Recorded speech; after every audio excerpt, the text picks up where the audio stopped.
Puasa dan Kepentingan, sebuah esai M.H. Ainun Najib. Cakrawala yang jauh tanpa sayup-sayup. Ada 3 tingkat kepentingan yang biasanya dibebankan oleh manusia atas kegiatan puasa. Pertama, kepentingan duniawi. Kedua, kepentingan ukhrawi, dan ketiga, kepentingan ilahiyah murni. Kepentingan yang pertama adalah memposisikan puasa sebagai metode, cara, atau persyaratan untuk memperoleh sesuatu yang bersifat duniawi. Jika engkau manusia Jawa tradisional, sejak dari kakek nenekmu engkau mengenal konsep prihatin. Kata orang tua kita, kalau ingin bahagia nanti, ingin sukses, ingin jaya, ingin kaya dan berpangkat, terlebih dulu engkau harus mau prihatin. Prihatin itu maksudnya sengaja memasuki kesusahan atau penderitaan tertentu. Salah satu bentuk penderitaan yang paling populer adalah puasa. Bukan hanya untuk mendapatkan berbagai jenis sukses, tapi juga untuk mendapatkan ilmu atau ngelmu agar dudeng dan sekti mondro kuno. Engkau dianjurkan berpuasa dulu. Ada puasa mutih, ada puasa ngebleng, ada puasa bisu. Ada yang puasa normal seperti puasa Senin Kemis. Ada puasa 40 hari, 40 malam. Atau bahkan puasa Ramadan juga kita letakkan dalam fungsi demikian. Dengan demikian, orang menjalankan puasa Ramadan sebenarnya juga bisa berbeda-beda konsep dan tujuannya. Puasa Ramadan itu puasa religius teologis yang segala konsep dan sangkan parannya ditentukan oleh Allah Subhanahu wa Ta'ala. Tapi diam-diam engkau bisa saja mengubahnya dengan mengangkut puasa Ramadan ke dalam fungsi-fungsi duniawi yang berorientasi pada kepentingan pribadimu di dunia, sehingga puasamu bernama puasa kultural. Ini tak berbeda ketika engkau mendatangi kiai atau ulama, engkau bertawadhu kepadanya. Engkau memakmumi keimaman sholatnya dan engkau menciumi tangannya. Tapi bisa saja diam-diam yang engkau bawa adalah konsep menghadap dukun. Kiai itu sebenarnya engkau perlakukan diam-diam sebagai dukun. Engkau menunduk karena engkau ingin naik pangkat. Dan engkau mencium tangannya karena siapa tahu karirmu bisa meningkat. Cakrawala yang jauh tanpa sayup-sayup. Maka ada kualitas dan orientasi kepentingan yang kedua, yakni kepentingan ukhrawi. Engkau berpuasa tidak demi kejayaan duniawimu, tidak demi kemapanan ekonomimu, tidak demi sepak terjang politikmu, melainkan demi mendapatkan tempat yang mulia di surga, demi mendapatkan pahala yang sebanyak-banyaknya. Tingkat kedua ini tetap mengorientasikan perbuatan puasa pada muara kepentingan pribadi, tapi sudah lumayan karena dunia sudah engkau atasi. Yang engkau rindukan adalah sukses ukhrawi. Kalau engkau berada pada tingkat mutu puasa yang kedua ini, alhamdulillah, karena engkau sudah memberikan harga yang lebih mahal kepada perbuatan puasa. Engkau sudah tidak meremehkan kesucian dan ketinggian ibadah puasa untuk hal-hal yang remeh-temeh di dunia.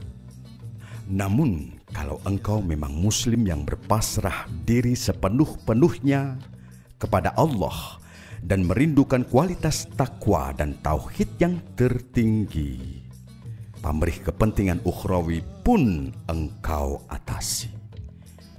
Memang Allah tidak melarangmu untuk mempamrihi kehormatan di akhirat, dan bahkan Allah menyuruhmu untuk meminta apapun yang baik kepadanya, tetapi kualitas tauhid dan kepasrahan yang total akan membawamu untuk membawa pamrih kepentingan apapun kecuali penyatuan kepada Allah Subhanahu wa Ta'ala. Inilah jenis kepentingan yang ketiga, kepentingan ilahiyah murni. Sedemikian percayanya engkau kepada Allah sehingga engkau pasrah sepasrah-pasrahnya. Engkau membebaskan diri dari segala cita-cita dan kerinduan kepada dunia maupun surga. Engkau tiba pada suatu tingkat kesadaran bahwa engkau menjumpai dirimu, bahwa duniamu dan akhiratmu tidaklah penting. Sebab yang sungguh-sungguh penting hanyalah Allah Subhanahu wa Ta'ala. Di tingkat ini termuat makna al-ikhlas.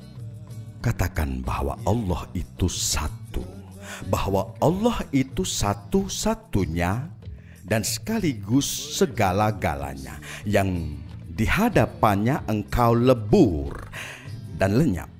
Dan itulah yang dimaksud dengan tauhid, penyatuan diri dengannya, peleburan, pelarutan dan peniadaan diri, sehingga yang ada hanya Allah.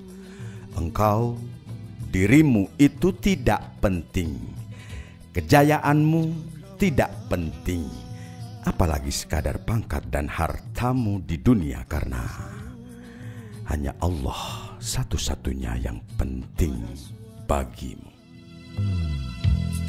Cakrawala yang jauh tanpa sayup. Mungkin engkau dan aku belajar dan berlatih mendaki tingkat kesadaran dan kejiwaan semacam itu. Setidak-tidaknya selama Ramadan saja. Bersediakah engkau merevolusikan hidupmu, jiwamu, mentalmu, akal dan perasaanmu untuk sekedar mencicipi barang sejenak nikmatnya kesadaran tinggi itu? Sesudah tiba hari raya, engkau kupersilahkan melorot kembali menjadi manusia remeh-temeh lagi, menomorsatukan kepentingan pribadi keduniaanmu, mengutamakan kepentingan golongan atau kemapanan kepemerintahanmu sendiri. Asalkan engkau ingat bahwa aku tidak bisa turut menanggung makom keremehan di pundakku. Juga seandainya sikap keremehan itu mengundang kadar dosa, aku tidak bisa turut menyangga di dunia maupun di akhirat. Cobalah engkau beriktikaf malam-malam. Engkau hitung hubungan-hubungan global maupun parsial, kaitan-kaitan makro maupun mikro, sentuhan-sentuhan permanen maupun temporer antara kegiatan puasa dengan riuh rendahnya kepentingan pribadi atau golongan yang bersemayam di dalam hati dan otak kepalamu.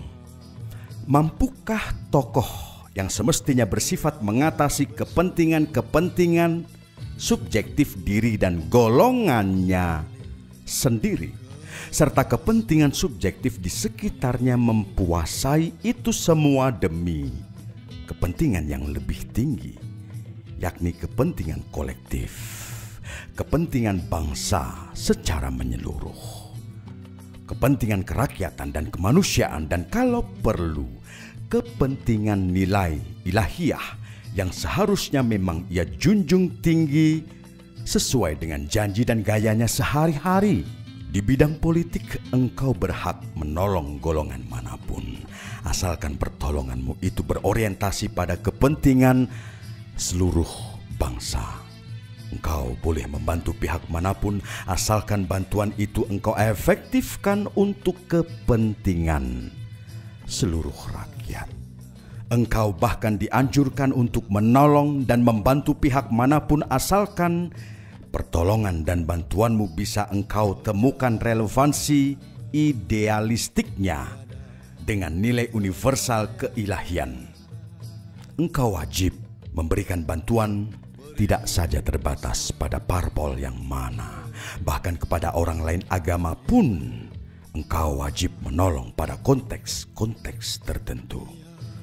Kalau ada orang kelaparan, jangan tanya apa agamanya.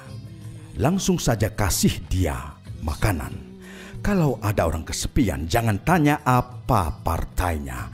Langsung saja sapa dia dan sayangi dia, agar engkau mendapatkan pintu untuk bersamanya.